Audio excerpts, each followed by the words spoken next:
Sakit sa feelings. Kawig siya, ang galing. Hindi ko alam matutuwa ako or ka-release lang nito last year, no? Oo nga. Guys, medyo nakaka-bitter to. Ooh. What is up, Fragrance family? This is your... Isa-surprise sana kita eh. Kala ko hindi mo mamamalayan, makikita mo na lang habang nag-i-edit ka eh. This is your co-host. Terence. And welcome back dito sa Amoy Piranyan! So for today's episode, Boss Terence, may isang very parang naging suki ko na siya, isang customer siya. Nanonood siya lagi sa live and sabi niya, Boss Armin, Sir Armin, okay lang ba bigay ko sa'yo as a gift etong Riffs Seasons Drift and we compare it with Bleu de Chanel Le Exclusive. Grabe. So, we're going to do our first impression right now. So, aamoy ni Boss Terence. Although ako naamoy ko na siya, gusto ko makita yung reaction niya para pakita sa inyo, guys. And let's see. How is it? And, Kinakabahan ako eh. bakit ka kinakabahan? Medyo bitter ako, kabibili lang nito. Okay. Sige. Spray ka na, Boss Terence. Oh my God! Bote pa lang! Okay. Ganda ng cup. How's it? Sheesh! Kawig siya, ang galing! Hindi ko alam matutuwa ako or... Grabe, Seryoso ba yan? Kawig niya? Kaka-release lang nito last year, no? Oo nga eh. Tapos biglang ito na... Hindi ko alam kung ito yung nauna or ito. Pero ang bilis eh, ng transition eh. Sabi ko, meron na agad ng dupe ng Bleu de Chanel Exclusive. Ang bilis. Guys, medyo nakaka-bitter to. Sakit sa feelings. Well, maghawig siya. Okay, BDCL exclusive talaga Yeah. siya. Pero, himayin natin. Himayin natin. Sure, no Okay. problem. I'll do also the sprayer. The spray.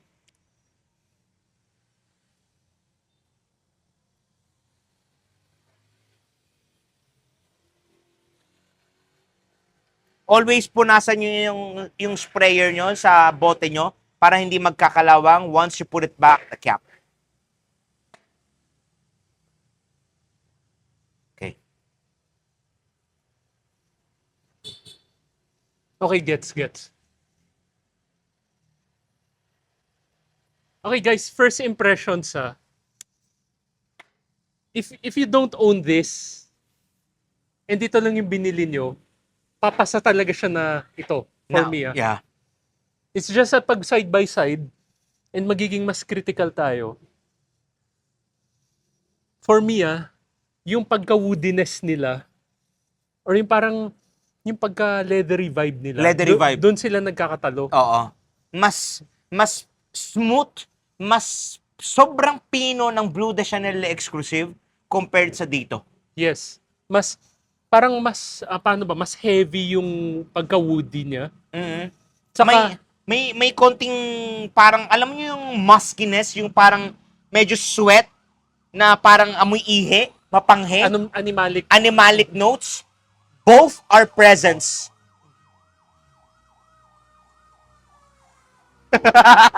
Huhuliin na tayo, Boss Terence, kakarimin naman pa ng mga dupes. Hindi ko may papalag. Grabe, no?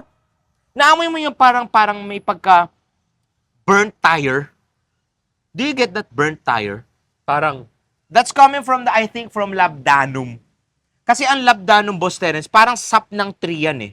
So, parang siyang medyo gooey. Sometimes it turned into a smoky. Sometimes it turned to a parang burnt tire feel. parang BR540. Parang BR540, oo. Kasi alam mo bakit, kung nasabi yun? Mhm. Mas matamis din to eh. Oo, tamis nga eh.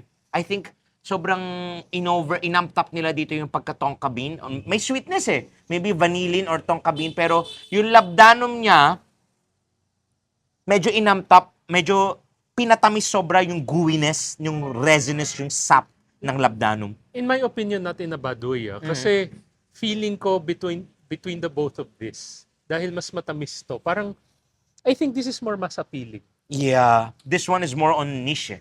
Ito medyo, pag hindi ka familiar kung medyo maaga ka pa sa fragrance game, Mm-hmm.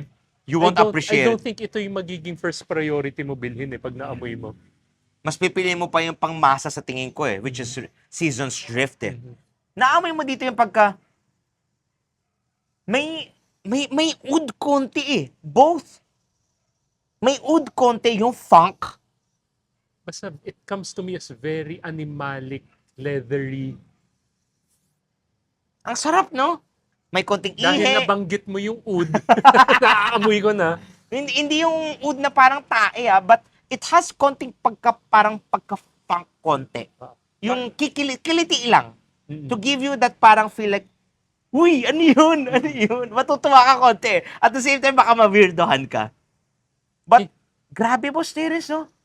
Woodiness very present. The Yes. leather is very well blended. Pero mas prefer ko yung blended ng leather dito compared sa this one. Me also.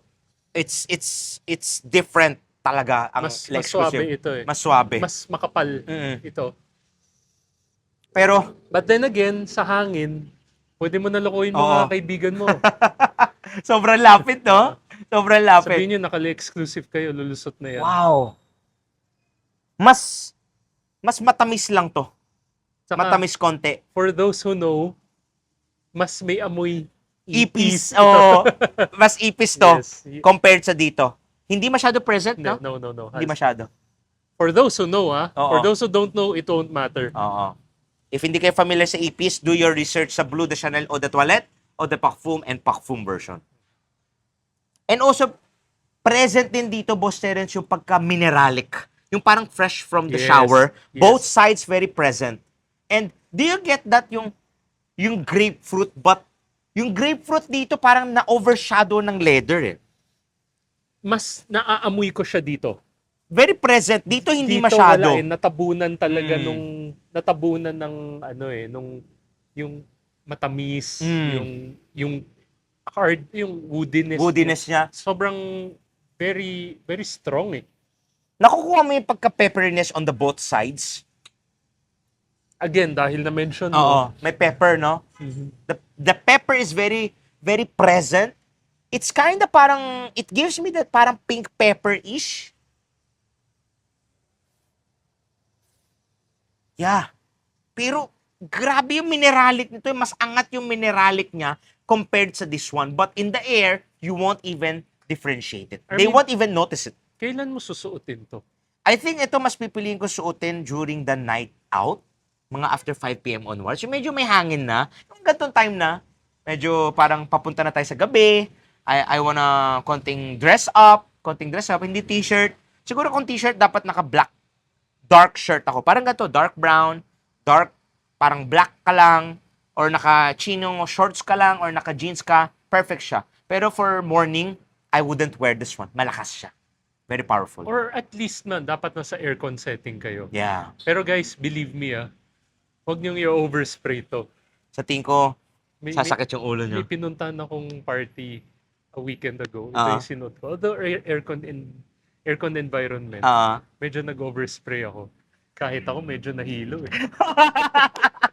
Ilang sprays yun, Boss Terrell? Hindi ko alam. More than 10. So, no, malakas siya.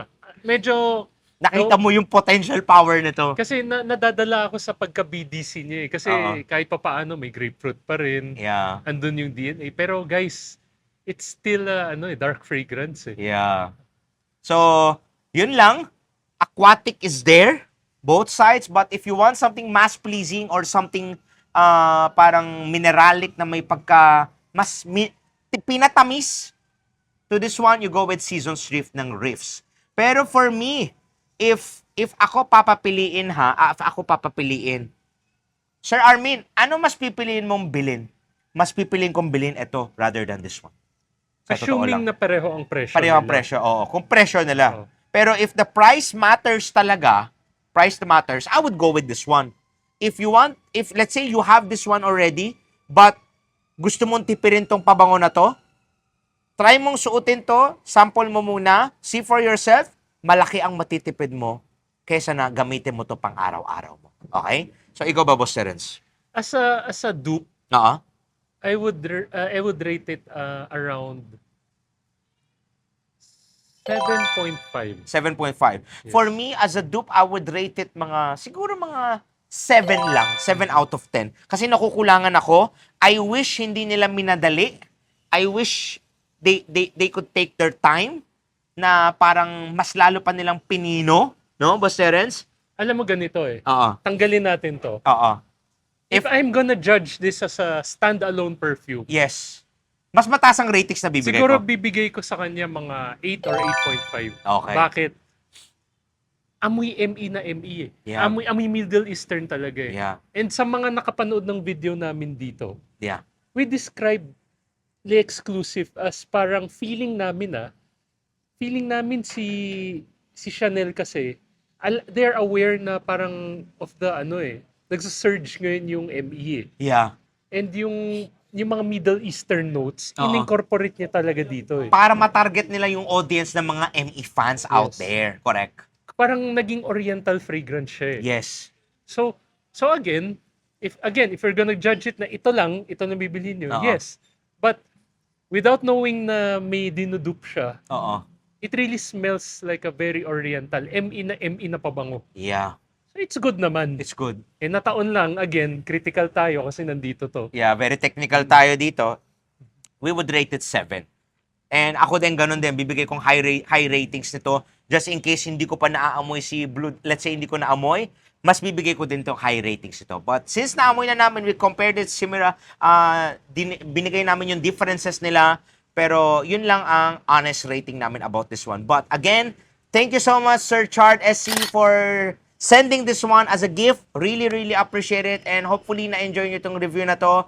And the projection and longevity siya to, we will update sa comment section down below. Let us know in the comment section. Have you tried this one? Nothing else to say, Boss Terence? Sir Chard, thank you in advance. Sana naman. Thank you so much, Sir Chard. Till next time, Fragrance Family. Love you all. Mwah.